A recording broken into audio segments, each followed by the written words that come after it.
Hello, good afternoon, everybody. Great to see this enthusiasm until this time of the day.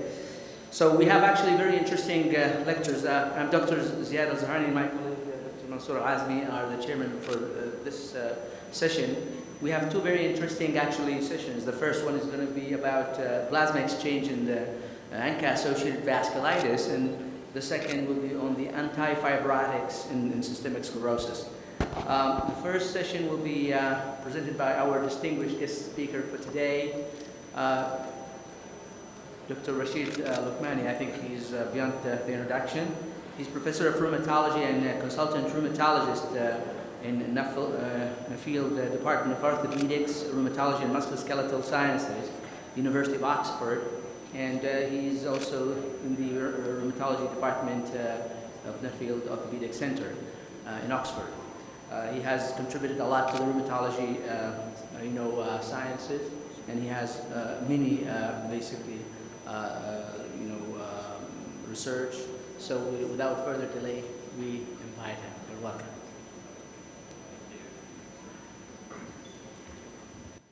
Thank you for the kind introduction and for the generous welcome I've had here.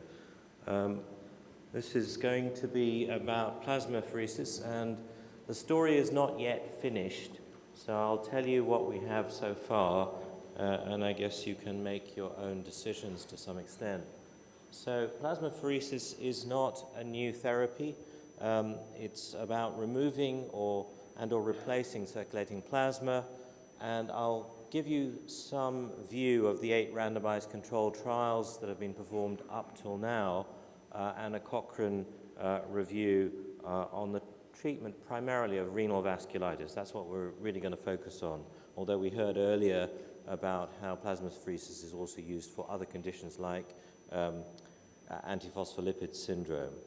And what probably the bottom line here from this slide is that certainly within the first 12 months, you will expect about a 40% improvement in end-stage renal disease prevention by using plasmapheresis. And that's still the case. Whether that is persisting beyond that 12 months is a matter of some debate. So this is not a new therapy. In the 1940s, rabbits were subjected to plasmapheresis. I'm not exactly sure why. The first human use was in 1952, and there are broadly 2 types of plasmapheresis, either centrifugation to remove the plasma, or filtration. And obviously with filtration you expect to remove primarily the large molecules such as immunoglobulins, but in fact centrifugation will pretty much remove most large molecules as well. And there is also a question of trying double filtration so you can reinfuse the lower molecular weight molecules, but there are some problems with double filtration in terms of infection risk.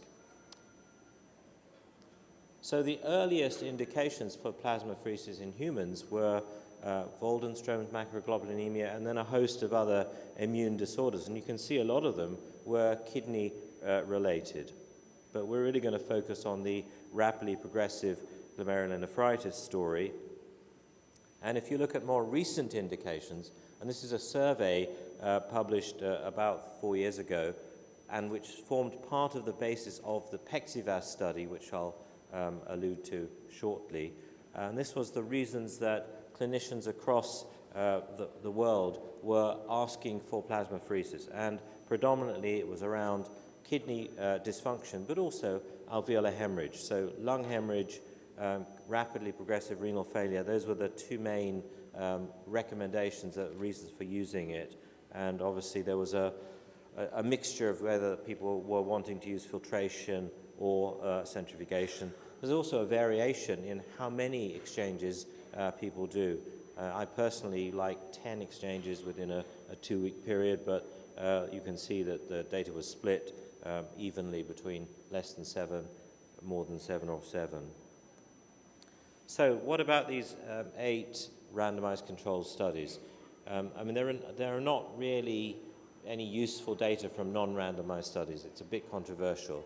But if you look at those 8 randomized studies and try and extrapolate the 3-month end-stage renal disease rate you will see that the relative risk of achieving that rate is down to 0.43. So there's a significant 57% reduction in end-stage renal failure at 3 months. At 12 months, it's still around the same, around a 45% incidence, so relative risk 0.45, so it's 55% reduction in end-stage renal disease at 12 months.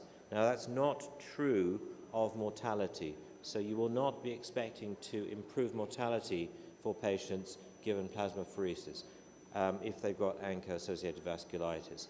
And the mortality rate for patients in this group is much higher than for other forms of ANCA vasculitis. So if you've got ANCA-associated vasculitis, you have lung hemorrhage, or you're in end-stage renal failure, you're likely to have a 25 to 26 mortality rate after 1 year. That's very different from generalized ANCA vasculitis. With modern therapy, you can achieve a 6% to 7% mortality rate, so it's very different. So in the 8 randomized trials, there was very variable use of other therapies. So patients may have been on other cyclophosphamide or other therapies, variable use of steroid doses, variable uses of intravenous methylprednisolone pulses, and obviously there was variation in how much volume, and I personally use 4-liter exchanges, but others might use 3-liter exchanges, or the number of exchanges used, and whether you replace with albumin or with fresh frozen plasma. So all of these variables are in all of these trials, and it makes it a little difficult to completely assume that there is homogeneity. But these are the forest plots for those trials that show marginal benefit for the plasma exchange in longer term. But in the shorter term, at 12 months, if you look at the first set of parameters, you'll see that there's always a favors plasma exchange.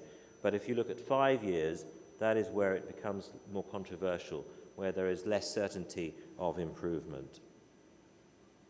And this is probably one of the best trials. This is the MEPEX trial, which the European Vasculitis Group did in the 1990s, and then followed up for 5 to 10 years what happened next. And if you remember, in the MEPEX trial, we compared methylprednisolone pulses with plasmapheresis and standard therapy, which was cyclophosphamide and steroids, converted then to azathioprine. And the additional use of plasma exchange did appear indeed in the first 12 months to improve kidney survival. It didn't affect patient survival. But if you follow those patients over a 10-year period, as was done subsequently, you can see there's really no benefit seen for additional plasmapheresis if you have the combined outcome of end-stage renal failure or death. So there's a competing risk of either dying or reaching end-stage renal disease. And the same goes for the proportion who just die. There's no benefit from plasmapheresis versus standard care in terms of mortality. However, if you don't include the dying and you only include a survival analysis, you actually then start to see where there may be a value of plasmapheresis. So I think it's important that we understand how some of the data was generated, because the end point being a combined one of death or end-stage renal disease may have actually made a little bit of a confusion, and maybe it's better to think in these ways of plasmapheresis not having a survival advantage, but it may well have, for those who survive, a kidney function advantage. And that's what's shown in the same analysis of the same study, but excluding the deaths. I won't dwell on that. So overall survival of patients with plasma exchange is significantly worse than for those patients with other forms of ANCA vasculitis. This is a nice study from the last 3 years ago, looking at in the red, you can see the survival for patients with ANCA vasculitis who have had to have plasma exchange. And in a way, to me, that represents the severe end of the spectrum. These are the severe patients with bad vasculitis. And if you stratify them according to age, you will see that even worse for you is not just needing plasma exchange, but being older. So if you're a younger person, by contrast, actually your survival advantage is there. So I think that age probably confounds, again, the risk of death, which then is a competing risk for surviving your kidney function after plasma exchange. So here are some of the recommended methods that have been used for plasmapheresis, and Vladimir Spritz published this about 4 years ago, looking at the suggestion that we try and harmonize to 60 mils per kilogram volume replacement. He's suggesting 7 treatments over 14 days, as I prefer 10 over 14 days. And obviously, indications might vary. So for pulmonary hemorrhage, you carry on daily until the bleeding stops, whereas with ANCA-associated vasculitis with anti-GBM, you actually do a 14 daily treatment. So your indication might also be important to consider. There are hazards, though, of using plasmapheresis, because if you particularly are using more and more immunoglobulin therapy, either IVIG or increasingly rituximab, then if you exchange the plasma as soon as you've given your immunoglobulin therapy or your rituximab, you will lose the benefit of the rituximab because you will have exchanged it off. So we have to make sure the timing is right. So you might exchange the patient and then give rituximab and then give a few days interval before you re-exchange. And obviously when you're also removing protective immunoglobulins, then that's where the risk of sepsis really goes up.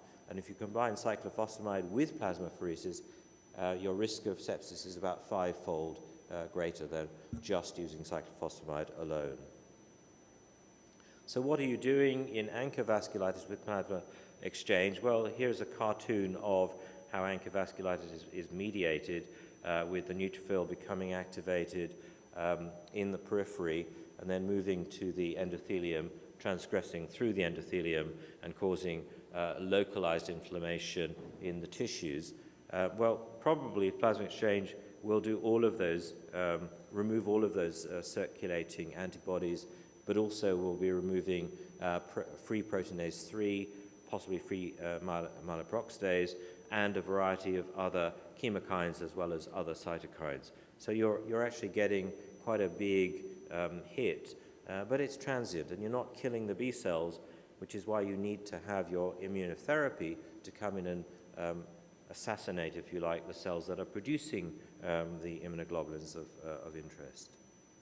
So plasmapheresis fits very nicely with the EULAR management guidelines that we published about 3 years ago. It's sitting there for the rapidly progressive renal failure or pulmonary hemorrhage section. Consider plasma exchange, and it's a consider rather than a use, and that's in addition to using cyclophosphamide and or rituximab with steroid.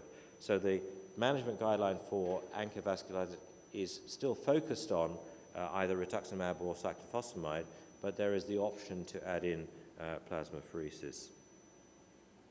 And I think this is a growth area that as we discover how increasingly we are at the stage of immunosuppressing people. So in our diagnosis of vasculitis, our management guidelines tend to be about immunosuppression. And I think that increasingly we're trying to look towards immunomodulation. So you may well find that we are starting to use more precise, targeted tools that then try and divert the aberrant immune system into a more normal-looking one.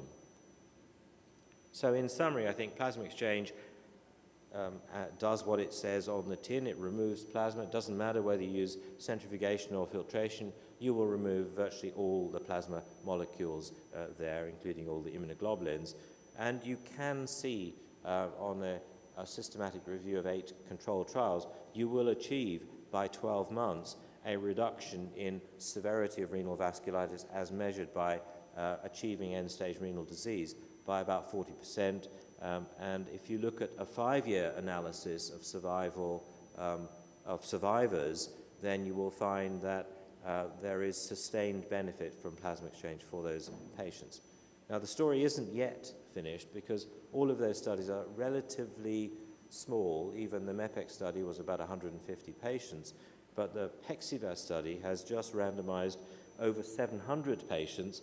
It has not yet finally reported, although the preliminary results were presented, I think, at ACR last year, and showed very little overall benefit from plasmapheresis. So there is more controversy to add to say maybe it doesn't work. But you have to remember that the patients recruited into PEXIVAS did not all have end-stage renal disease and/or pulmonary hemorrhage. The idea of PEXIVAS was to include much milder cases of vasculitis who might benefit from plasmapheresis before more advanced changes occurred.